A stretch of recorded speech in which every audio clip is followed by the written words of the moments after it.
Ikanapulog usa ka Domingo karon.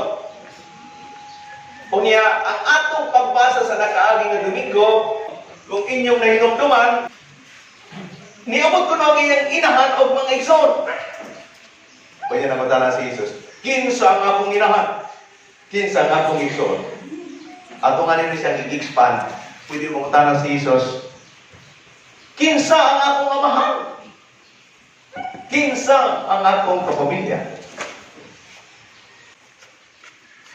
Mga igsoon, usamay na akin madunggan ng mga tao. Nga moingon,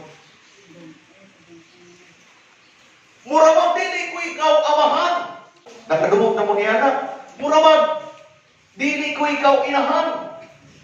Muramag dili ko ikaw igsoon. Nakadumog na mo niya na. Pero naapon mga tao nga moingon, kini siya, maski dili ko siya kadugo, muraming magsuon. Kini siya, maski dili siya ang nanganak-anak ko, mura ko siya kinahan. Kini siya, mura ko ni siya amahan. Unsa ang qualification nga nakaingon ang usa nga tawo nga kini siya murag akong amahan, pero maingon na po siya nga mura ko ikaw dili amahan. Nag-ingon si Jesus, ang akong amahan, ang akong igsoon, ang akong inahan, sila nga nagtuman sa kabubot-on sa Dios. Pero dili lang na siya ang amahan o inahan ni Jesus. Inga na kitang tanan, ang atong mga amahan, ang atong mga inahan, ang atong mga igsoon, sila nga nagbuhat sa kabubot-on sa Dios. Unsa ka ng kabubot-on sa Dios? Nag-ingon si Jesus, magsihigugma ay kamo. Ang kabubot sa Diyos, magtinabangay kamo. Magpinasayloay kamo. Maunay kabubot sa Diyos. Mauna ni ay, nga maski magsuo na sila, maski pakambal na sila, kung kanang duha, dili nagpipinasayloay, dili nagtitinabangay, dili naghihigugma ay makaimong ka, mura kang dili igsoon. Di ba? Mura kang dili amahan. Mura kag dili inahan, mura kag dili ka pamilya. Pero ang laking tao, maski dili nato kadugo, kung maoy una nga mudaman ka nato, kung maoy una nga magpasaylo ka nato, kung maoy una nga mutabang ka nato, makaimong ka nga, mura ko ni siya igsoon, mura ko ni siya amahan, mura ko ni siya inahan. Tungkol kay nag-ingon si Jesus, sila nga nagtuman sa kabubot-on sa Diyos. Ngayon naman, ang pagiging igsuon di ay, dili lang kanang usang inyong ginikanan. Mura po, ang pagiging amahan. Kining June, mga nagpapakasalo niya, ako'y nag-i-interview. Napupuntahan ako kanila. Nga naman, kay gusto namin mo magpakasal. Usahay, daga ng ilang irason nga uban, siguro nilang nila isulti, pasig mo ingon na padre kay, kaya na ako makaburod, kaya ko na makamagdos, kaya pwede na ako magpakasal. Hala! Mauna di ay! Kung kaya na mo makabagdos, pwede ka na maging amahan. Kung kaya na mo magbagdos, kaya na mo maging inahan, mga kaigsunan at paminaw. Dili di ay tungkol kay ikaw ang nakamagdos. Nga, kompleto na ang imong pagiging amahan. Dili pa. Tungkol kay ang pagiging amahan, kinahanglan nga imong padakon ang imong anak, padakon ang iyang lawas, mao kinahanglan imong pakaunon. Pero ayaw ko na nga imong gihatag sa iya, ang tanan na iya di kinahanglan nga kompleto na ang imong pagiging amahan, kulang pa. Kaya ang pagiging amahan, kinahanglan imong patubuon ang imong anak sa kasing-kasing nga puno sa gugma. Wala nga ni ka ng gugma, makaingon ka ng anak, mura ko ikaw dili amahan. Unya kulang pa na, kinahanglan nimo padakon ang iyang kalapit. Mao nga, usa dito sa mga pangutana kung naay kaslunod. Kabalo ka makampo? Unya mo to, mag-isip dito, Opo, Father. Unya, sunod yung pangutana dito, nagsisimba ka? Opo, Father. Nagro-rosaryo ka? Opo, Father. Pangutana naman ko, asa man ka magsimba? Tingnan sila dito, sa simbahan. Ala na naman sa CR. Kamot yun? Kaya na po ko. Ano? Kaya matanda ko, kabalo ka makampo? Opo, Father. Amahan na mo, kabalo ka? Opo, Father. Maghimaya ka, Maria? Opo, Father. Hala daw, i-recite daw ang amahan na mo yan. Dimot-dimot yan, Father.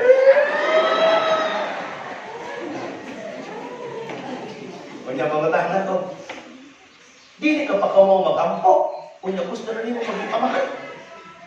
Wa ka pa ka mao magampo, gusto na nimo magminyak. Unsa nimo ang pagpadako sa kalag sa imong magiging anak? Kung ikaw nga ni wa ka pa kabalo magampo. Mao na yatang problema. Makatingong kita, murag dili ko ikaw amahan. Murag dili ko ikaw inahan. Kay mas ibusog ang tiyan kung nagkukulang ka ng gugma na binagod ang pagpadako sa kalag. Kulang ang imong pagiging amahan, pagiging inahan, pagiging igsoon. Karon ang atong pabasa, nag-ingon si Jesus. Unsa po ang atong itandi sa gingharian sa Dios? Murag kini siya liso sa mustasa. Kinahanglan nimong itanong. Unsa man ang pinaka-importante nga parte sa pagtanong? Hala do, tuloy ko ninyo unsa man ang proseso sa pagtanong. Nag-ingon siya, hinay-hinay ang liso wa kakabalo, ang mag-uuma igo na siya magtanong, pero kung mutubo or dili wa siya sa labutan. Pero kinahanglan siya magtanong. Kinahanglan magtanong kay sigurado di ka ngani magtanong sigurado kung wajud ka maani. Naaman pa rin. Ingon sila. Ako pader, wa man ko pagtanong pero naaman ko giani. Ano sa mga imong giani? Ang gitanong sa akong silingan. Maora.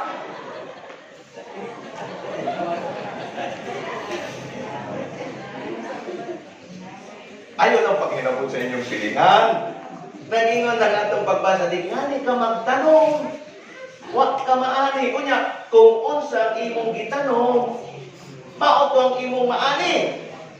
Pero hoy, dili ang pagtanong imo lang gibutang sa yuta, tapos na ang imong pagtanong dili. Kung sa pamanang gibubuhat ka magtatanong, ang pinaka-importante nga parte, ang pinakadugay-dugay nga parte, kanang imong giatiman, imong gibibisbisan. Kinahanglan bisbisan ang tanong, di ba? Kay dili nga ni bisbisan ang tinanong, dili mabuhi, tinuod. Ako na inumduman ako sa kapare. Ingon ang pare, matagbuntag na to sa sakristan. Sakristan, ang imong tinanong bisbisi, kay kong mamatay. Bisbis ko dito ang sakristan. Ano kay limot-limot pa ng sakristan. Matagbuntag mo, imo na lang ang pare. Sakristan, nalimot na pod ka. Bisbisi ang tinanong. Kusa ka adlaw, kusog ang uwan. Ingon ng pare, sakristan, nagbisbis na ka. Ingon siya, waman, padre. Bisbis ang tinanong siya, padre. Kusog raman ang uwan. Ingon ng pare, hinubya, pagpayong. Kaya importante ka bisbisan ang tinanong.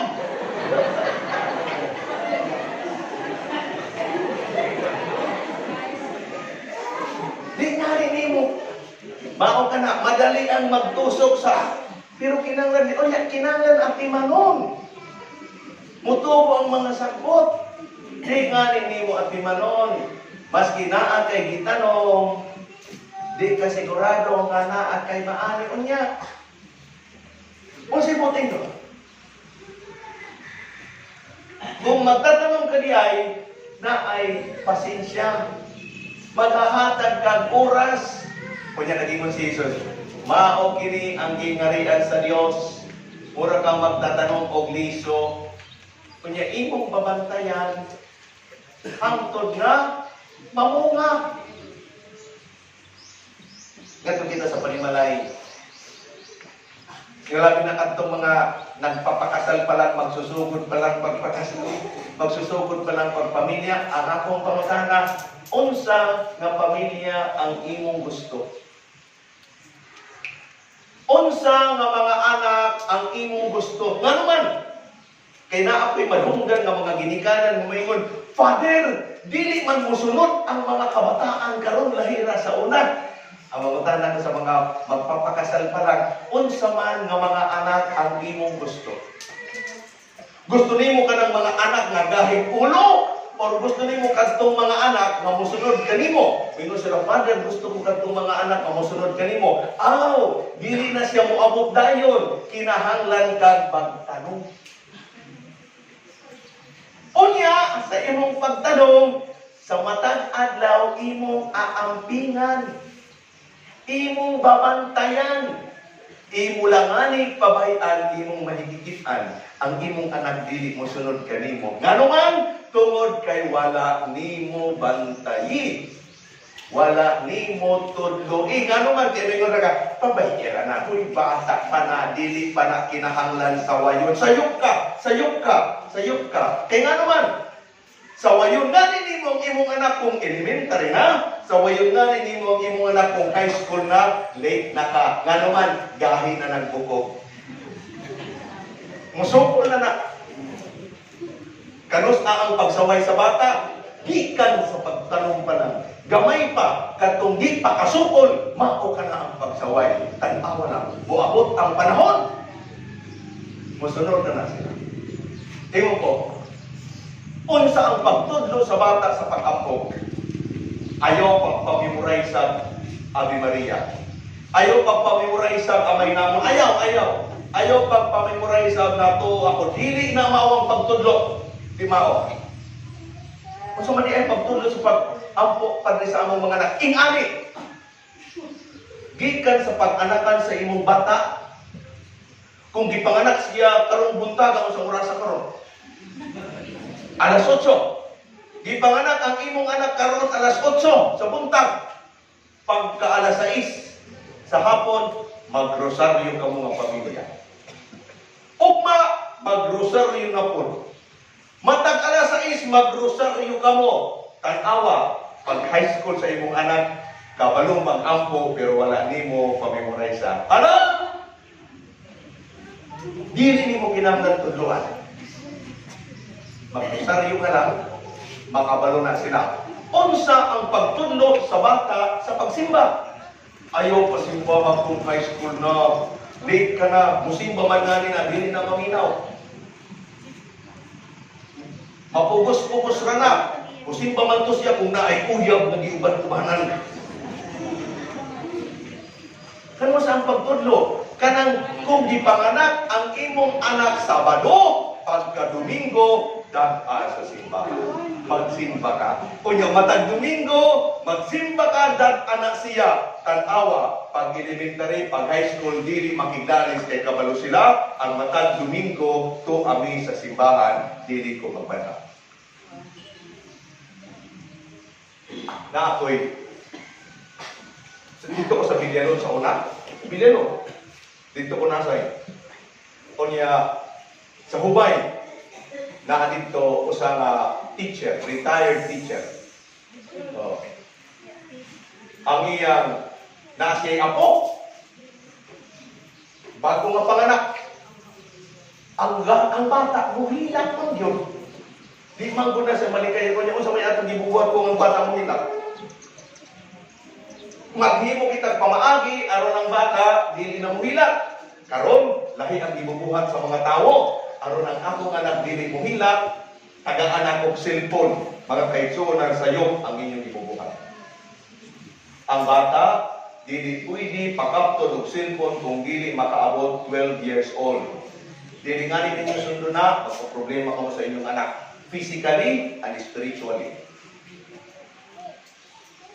Aron dili magbanha, natagin og cellphone. Siya dili ang iyang kuan, paghili sa iyang anak, aron dili magbanha, aron makatulog.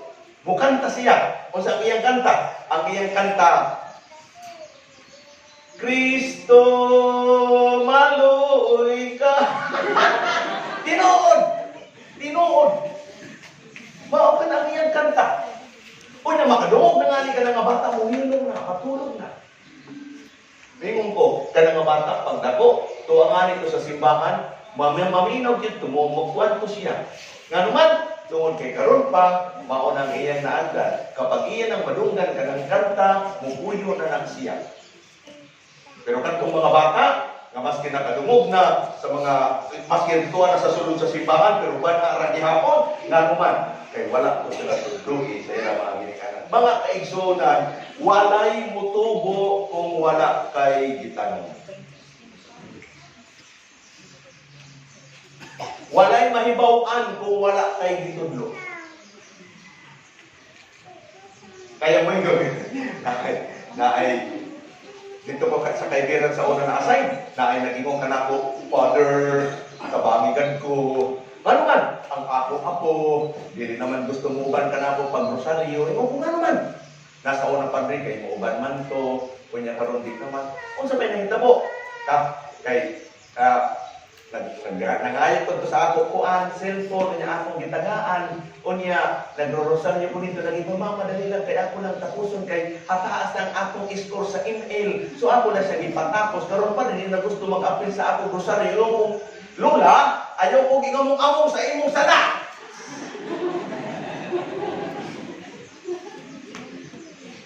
Imo kang gitubutan. Kung unsay imong gitanong, maoy mo tubo.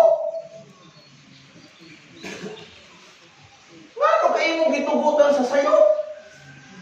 Niya kay nitubo, ayaw pang among sa uban.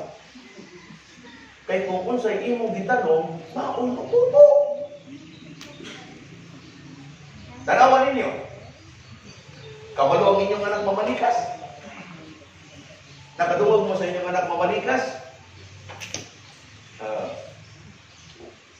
Naay mga ginikanan nga, mudukol ka na ako, Father.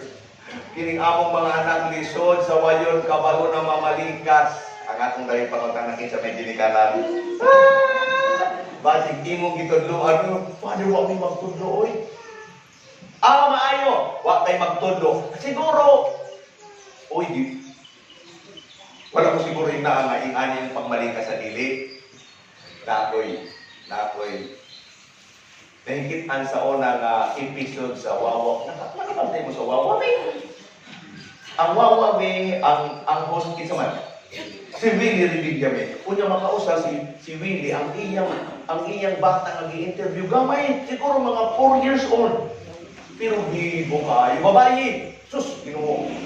Kunya, nagingon ang pagkabuti to, i-interview ni Willie. Nagingon si Willie nga to sa bata. Uy, ang ganda ng batang ito. Ano ang gusto mo paglaki mo?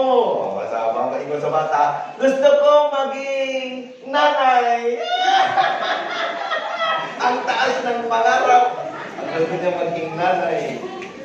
Nagingon si Willie Ridillame, bakit mo gusto maging nanay? Ano ba ang ginagawa ng nanay? Ingon siya, nagluluto. Uy, si nanay nagluluto. Ano pa ang ginagawa ni nanay? Ingon siya, naglalaba. Ano pa ang ginagawa ni nanay? Ingon siya, nagtutong-its. Ang akong pamutan, nagitudluan ng bata. Wala. 4 years old pa lang ang bata. Pero rano kay kabalo siya nga ang nanay nagtutong-its. Kay mao man ang iyang nahihikitan. Ayaw ko Father, wa na mo tudloy ang among anak pamalikas. Basig wa ni mo tudloy, pero iyang nadudunggan. May mo siya, Father, sa balay, wa na mamalikas ka na mo, bawal ka na mo mamalikas. Asa man ni edadunggan sa imong anak ka ng pamalikas. Basig sa among silingan, okay. Ang imong anak na malikas tungod kay nakalumog sa inyong silingan. Ana kay sayo kung sa man ang among sayo, Father. Ang imong sayo, nakikita nimo nga ang imong anak na malikas, wa nimo sabaya. Wa nimo badlunga. Murag kag naay tinanong nga naay niturok nga sagbot. Wa nimo tangtanga mao to nga nidako ang sagbot na ibilin ang imong tinanong. Importante ang pagbantay. Mao ka na. Dili ngani nato na siya adlaw-adlawon. Maglisod kita. Mao ka na nga, bumalik kita sa atong pagbasa sa nag-agi na Domingo. Ngano kay moabot ang panahon nga manag-away ang managsuot. Tungod kay gipabay-an nato ang mga gagmay nga mga diferensya. Wa nato tagtong. Ngano kay naay mga kabataan nga dili mosunod ka nato. Tungod kay ganahan ra kita kapag mingong kita, Dodoy, palihog, panghugas, mingon di ko, kanya manghugas ka, imong gipabayan. Tungod kay wa nimo atimana, mura kag na ay gitanong, pero wa mo atimana. Unya mga kaigsyon na nag-ingon si Jesus, ang kingharian sa langit sama pud ni ana.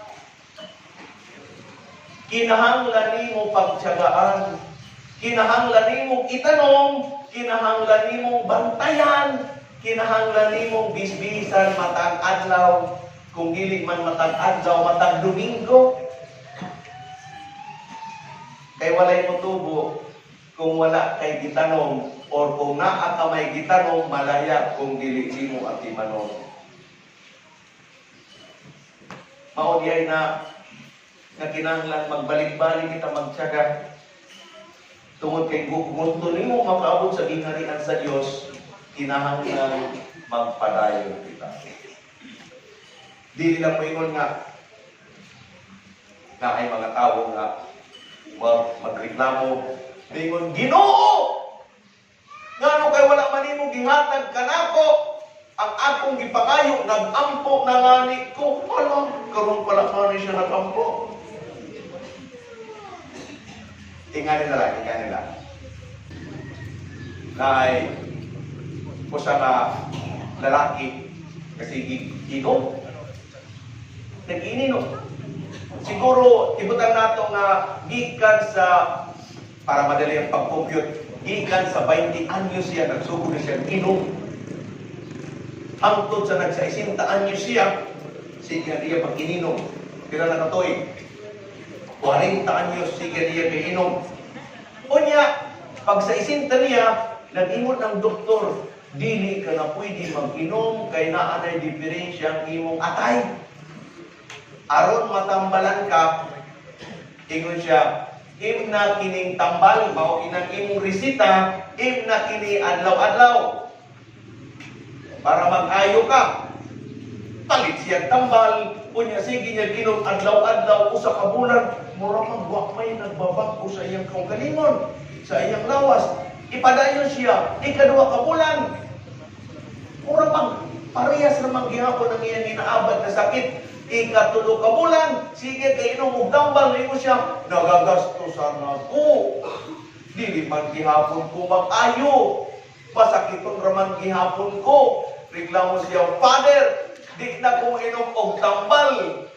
Gano man, dugay na ko Father nag-ininom og tambal. Tulo na gud ka bulan, pero wa may pagbabago sa akong kaugalingon. Ingon ko dali na, mangutana sa ako sa imo ha. Kano sa pamanagsugod pag inom siya, 20 anyos ko, kano sa kaniundang, sa 60 anyos ko. So kunin sigun, pila ka tuig ka nag-ininom, 40 anyos ingon ko. 40 anyos ka nag-ininom, kunya gusto nimo matambalan ka tulo ka bulan. Ipakita ka na ako, mag-inom ka tambal 40 anyos. Kunya igna ako, kung dili ka matambalan, dito sa kaundang. Mao ka na kita. Ngadto sa Dios, ano? Maayo pa nga ni kita, atong likay-likayan ang Dios. Naananganan kita sa panginhanglan ngayon kita, Ginoo! Unsay akong bubuhaton para ihatag nimo nga akong gikinahanglan. Nya, nagsimpa na nga ni kong tulo ka semana. Unya wa paghihapon na ako, wala paghihapon nimo ihatag ang akong gusto. Ngayon ang Ginoo, nagsugod ka pala nga ni tanong, gusto nimo pagtanong nimo na yung bunga. Ang gingarian sa Dios, murag gitanong, dili ka ng pagtanong nimo na mga dayon, tinahanglan imong giatiman. Mao ka na ang iyong kanato sa atong ebanghelyo karon.